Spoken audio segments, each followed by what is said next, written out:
When I came, was no shul. We davened in the Masonic hall, only Yontif. No, it was a big thing. It was nice. People were young, that's the most important thing.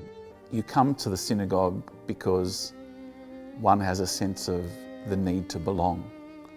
And in doing that, you pick up a lot of friends, colleagues on the way, and not only in your younger days, but as you progress on throughout life, and they remain with you the whole time.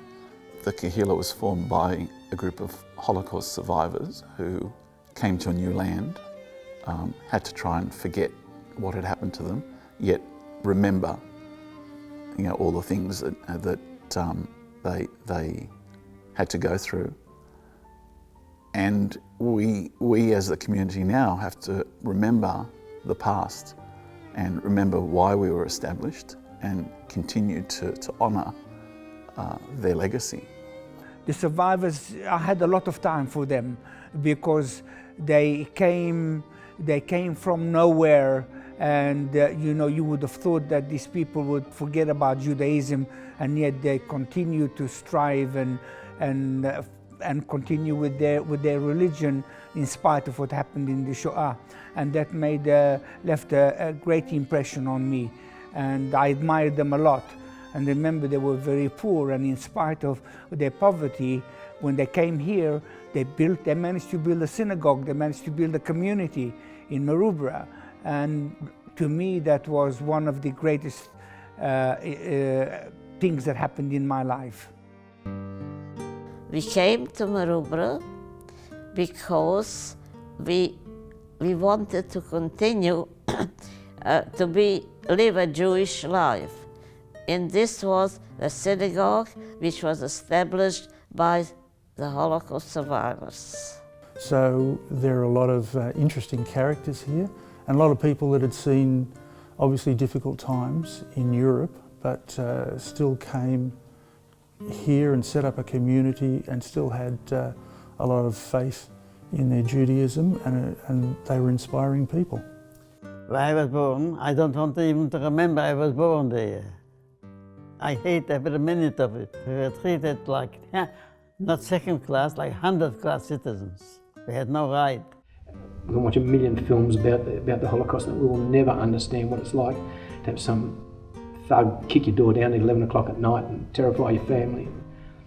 That kind of visceral fear, to be brought up with that as a child when you're formative years, and to come here as a well-adjusted individual without any Department of Social Securities or sort of psychologists, etc., to help you out.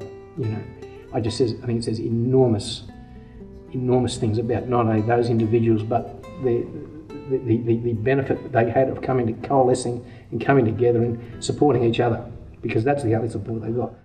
The community was very good. I couldn't complain.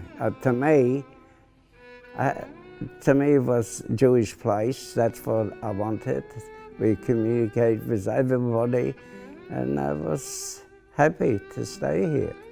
I was liberated in Auschwitz in 1945, the 8th of May, and I am the only survivor of my family.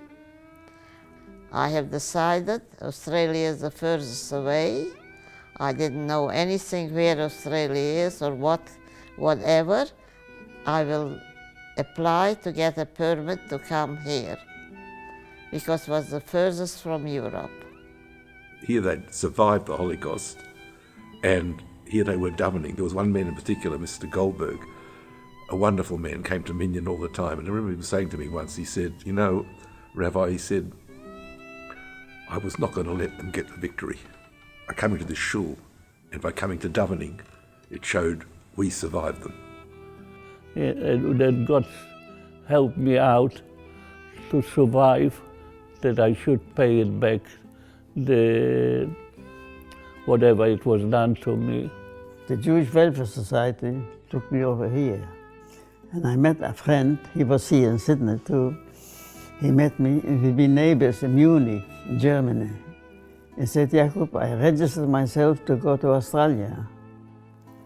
And I said, I go and registered myself too. In a few weeks' time, I had from the council, I can go. I remember Rabbi Grossinger when he did the Yiska service on, whenever there was a Yiska, kids would go out, but before that it was just so heartrending, and I'll never forget that. I often think of the generations above us, those older men and women, the immigrants that came here who were the real characters of the place. I miss those men and women. The older generation, which a lot of them are not around anymore, were actually Yiddish speaking. And I was able to communicate with them and all that. And that was actually a highlight for me to be able to speak the language which I was brought up on. Once a Maroubra boy, always a Maroubra boy. We've lived in the area my entire life. My father passing away at an early age, when I was 2 years old, my mother became immersed in the Ladies Auxiliary, thanks to the support and the persuasion of Millie Green and Grandma Platus. And Maroubra Synagogue basically became my second home. And then, of course, what we call the Aliyah, right? The immigration of the South African Jewry made this congregation much, much wider, bigger. Grew up in the area and I just was looking for a new synagogue, and I really loved Maroubra. So I stayed all these years. So my mother recently told me that when our family came out from Europe after the war, that they actually came to Maroubra for about a year or so. They moved to this area and they came to shul under Rabbi Grossinger, who was my mother's first rabbi. When Lauren and I immigrated to Australia, as upfront said, we have to find a community that we can belong to, because that is the quickest and easiest way for us to settle in a foreign country. It was nothing, absolutely nothing when I came, but I remember davening in South Juniors. They had a little cottage there on the corner.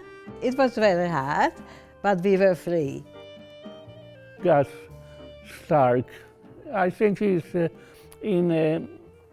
how would I say, he was really the foundation member, because if he didn't contribute financially, he contributed physically with his work.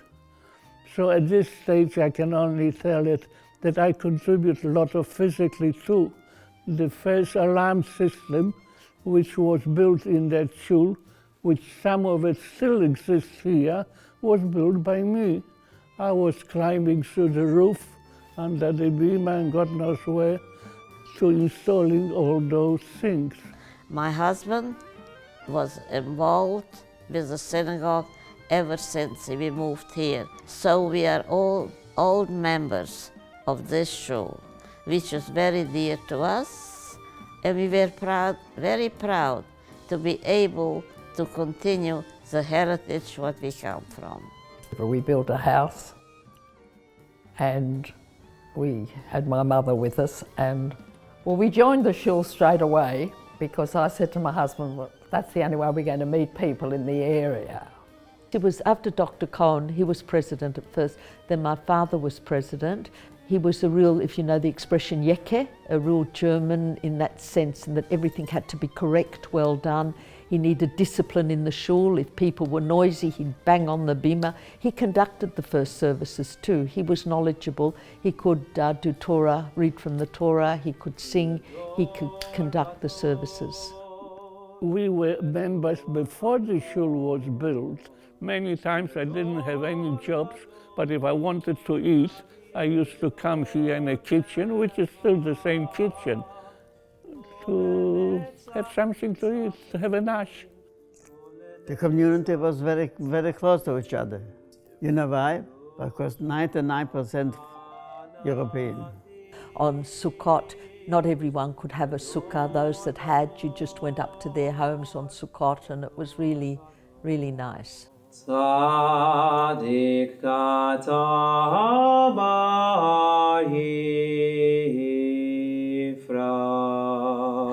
After a while, we became like practically like a family.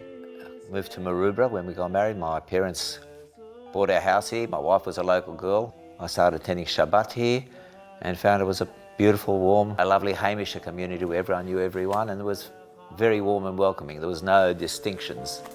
The name is Fred, official, but in the synagogue they knew me as a Freddy. They don't know that they're talking to a 90-year-old boy, but I'm still Freddy. In fact, the first person that I ever met and spoke to here was Archie Platt, and we've remained friends ever since. The lifelong friends that I've made through the synagogue are still friends today.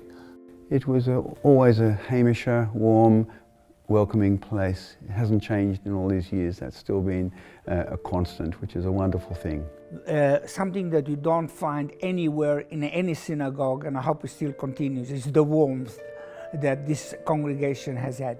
Anybody who came to our synagogue was, in no time, was welcomed and made feel at home, both by myself and many of the congregants. People were always welcome here. We actually made a point of welcoming everyone which turned up to shul, whether it's a one-time visitor or somebody which intends to stay here.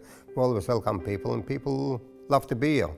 I remember the shul was very user-friendly. Everybody greeted you, especially because you were a new person. They took your whole history, where you're from, are you a visitor, are you staying here? And so I was welcomed with open arms. And after a number of months in the shul, they invited me to join the board. That I was in a foreign country, and I was somebody that had just led the service, talking in an accent different to mine, but similar in origin, and that was just one of the most striking memories that I had. Look, Dad worked very hard for the shul, but he got a great deal of nachas out of it too. I think, as I said, this place deeply affected him, and through him it's deeply affected me. And I'd like to think, it's going to l'dor vador. In fact, Dad left me a very nice watch, and I gave it to one of my sons, and I got it inscribed, and I put it on the back, l'dor vador. My daughter was the president of the school once, and I was happy. So I remember when I first got onto the synagogue board, you looked around the table and almost all of us had children at Mount Sinai College.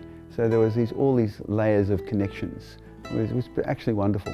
Rabbi Grossinger approached Dora and me and asked us to form a ladies' auxiliary.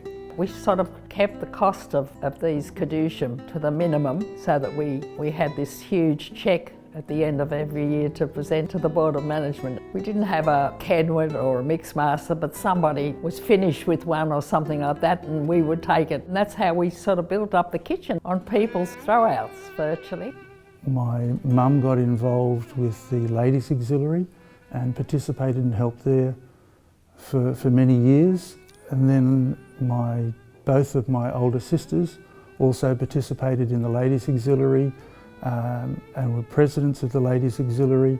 There was a lot of, I guess, fun and camaraderie. They were forceful, strong women. That generation is a remarkable generation. The ladies' auxiliary at that time had the greatest sense of humour that you could ever imagine. And the whole Sydney knew that Maroubra's Kiddushim are one only. And from shuls, from other shuls, like I had friends there too, they were coming here on the Shabbos for the Kiddush. You come with people and you talk, you have a few gossip. It was fantastic.